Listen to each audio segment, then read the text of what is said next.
Hi everyone, welcome to GBK publication YouTube channel. సూక్ష్మంలో మోక్షంలో భాగంగా జీబీకే పబ్లికేషన్ వారు పోటీ పరీక్షల కోసం అద్భుతమైన సమాచారాన్ని అందిస్తున్నారు. మీ అందరికీ తెలుసు, ప్రస్తుతం ఎలక్షన్ జరుగుతున్నాయి. అయితే రాష్ట్రంలో రెండు పేర్లు వింటుంటారు మీరు. చీఫ్ ఎలక్టరల్ ఆఫీసరు, అలాగే రాష్ట్ర ఎన్నికల కమిషనర్ని వింటుంటారు. ఈ రెండుకి భేదం ఉంది. చీఫ్ ఎలక్టరల్ ఆఫీసరు రాజ్యాంగ పదవి కాదు, కేవలం రాష్ట్రంలోకి ఐఏఎస్ ఆఫీసరు. సో కేంద్ర ఎన్నికల సంఘం రాష్ట్ర ప్రభుత్వ సిఫార్సుల కోసం నియమిస్తుంది.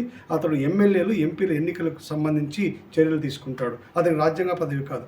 అదే రాష్ట్ర ఎన్నికల కమిషనర్ మాత్రం రాజ్యాంగ పదవి. అది ఆర్టికల్ 243Kలో ఉంటుంది. ఇది స్థానిక సంస్థ ఎన్నికలు నిర్వహిస్తుంది. కనుక చీఫ్ ఎలక్టరల్ ఆఫీసర్కు, రాష్ట్ర ఎన్నికల కమిషనర్కు అభ్యర్థులు తప్పనిసరిగా తేడాను గుర్తించాలి. ఈ రెండు కూడా ఒకటి కాదు.